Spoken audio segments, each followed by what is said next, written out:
হযরত আবু বকর আর উমরের ভিতরে সবসময় একটা প্রতিযোগিতা চলতো।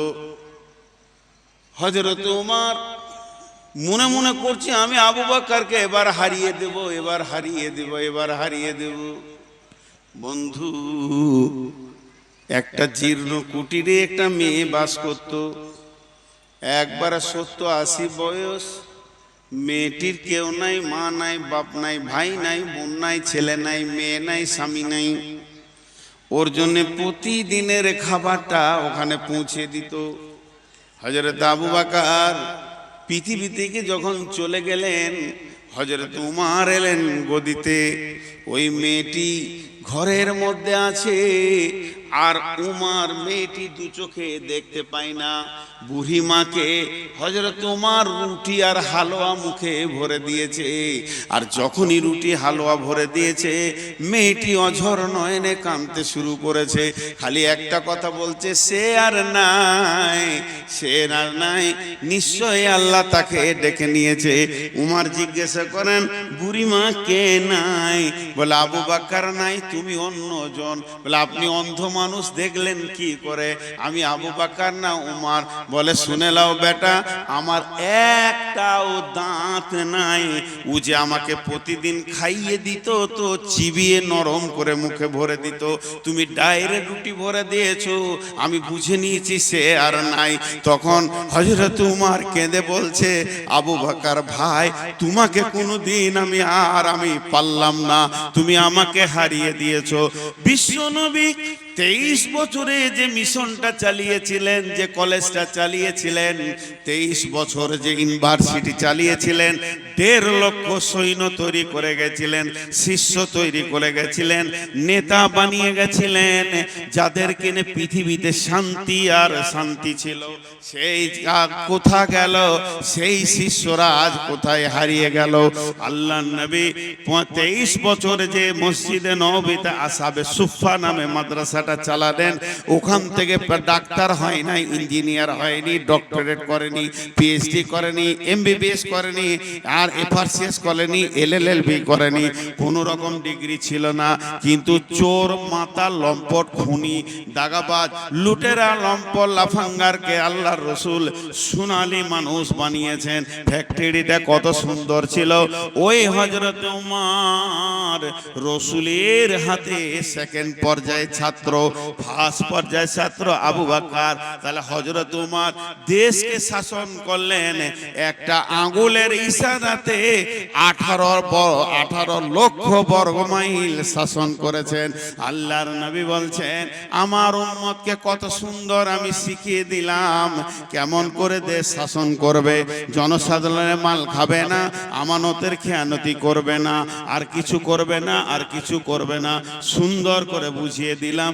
কিন্তু কিয়ামতের আগে আমার আফসোস, ইজা তুখে জাল ফাইয় দুবালান, জনসাধারণের মাল নি তারা লুটে খাবি।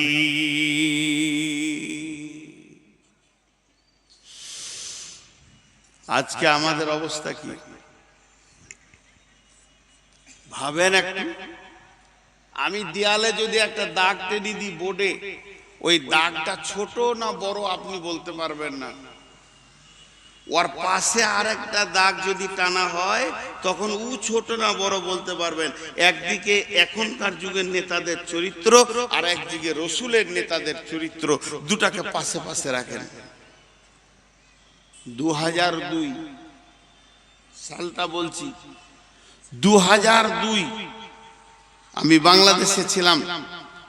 ঢাকা আন্তর্জাতিক এয়ারপোর্ট থেকে একটা গাড়িতে চেপে ঢাকা ইসলামপুর ডেমরা রোডে যাচ্ছি। আমার সাথে একজন সাথী ছিলেন ওই দেশের, ওর নামও মনে আছে। সেই ব্যক্তি গাড়িটাকে দাঁড় করিয়ে একটা পত্রিকা নিল, পত্রিকা যুগান্তর পত্রিকাটার নাম আমারও মনে আছে। আর পত্রিকার ফার্স্ট হেডিং এ বড় করে লেখা আছে, বড় করে, আমাদের ভারতবর্ষের একটা মন্ত্রীর নামটা বলবো না, অমুক মন্ত্রী আজকে সকালে ফার্স্ট ফ্লাইটে অক্ষত নিরাপত্তায় ভাবে নিজের দেশে ভারতে ফিরে গেলেন। মানে কোনো মন্ত্রী গিয়েছিলেন বাংলাদেশে, 2-3 দিনের সফর ছিল, খবরের কাজগুলো করে সে নিরাপত্তায় কোনো তার অসুবিধা হয়নি, আমাদের দেশে প্লেনে ফিরে গেলেন। এটা পত্রিকায় বের হয়েছে। সকালে ওখানে কিছু খায়নি, খুব ভোরে প্লেনটা দিয়ে লিখেছে সকালে বেড টি খেয়েছে। বেড টি বুঝেন তো, বিছানায় বসে এক কাপ, ডাইনিং টেবিলে লয়, নাস্তা লয়, বেড টি বলে ওটাকে, বিছানায় বসে এক কাপ চা খেয়েছে। তো সেই চাটার সেই যুগে 2002-এ খরচা হয়েছে 18,000 টাকা এক কাপ চা। ওর হলারের সাইজ কত? এক কাপ চায়ে 18,000। হ্যাঁ, এটা হলো ইংরেজি কম্পিউটার দ্রুতগামী যুগের মন্ত্রী, এটা হলো আধুনিক যুগের মন্ত্রী, বহু জ্ঞানের অধিকারী, এদের হাতে কম্পিউটার এসে গেছে, এরা দেশকে শাসন করছে। আমাদের মোদিজি শুধু পায়জামাটা পরে 15 লক্ষ টাকা দাম। যদি কোনো এখানে সেলাই মেশিনওয়ালা আছেন, চলে যান, টেলারটা ওখানে খুলেন গা, একটা পায়জামা 15 লক্ষ টাকা দাম। এটা হলো এই যুগের মন্ত্রীদের চরিত্র। চলেন রসুলের যুগে যায়, আল্লাহর নবী দুনিয়া থেকে চলে গেলেন, মদিনার গদিতে বসলেন কে? আবু বকর। আবু বকর দুনিয়া থেকে চলে গেলেন, মদিনার গদিতে খলিফা কে হলেন? খলিফা হযরতে উমর ফারুক রাদিয়াল্লাহু তাআলা আনহু। হযরত উমর যখন মদিনার গদিতে বসলেন, তখন বিশ্ব শাসন করতে শুরু করলেন।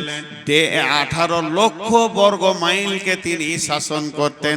হযরত উমর ছোটতে আলাভোলা ছিল, ছোটতে সাদা সিধে ছিলেন, ছোটতে খুব বিচক্ষণতা পাওয়া যায়নি। একটা ঘটনা শুনলে বুঝবেন, ওর বাপ ওকে উট চড়াতে দিয়েছে মাঠে, উমর রে উটগুলো নিয়ে যা, উটগুলো চড়িয়ে নিয়ে আয়। যখন বাড়ি আসে তো মাথার চুলে এক গাদা উটের লাদ, উটের গোবর গোটা মাথায় লেগে আছে। ওর আব্বা নাম হচ্ছে খাত্তাব। খাত্তাব জিজ্ঞেস করছে, উমর এখানে আই। দেউ গেল বাপের কাছে, তোর মাথায় এগুলো কি?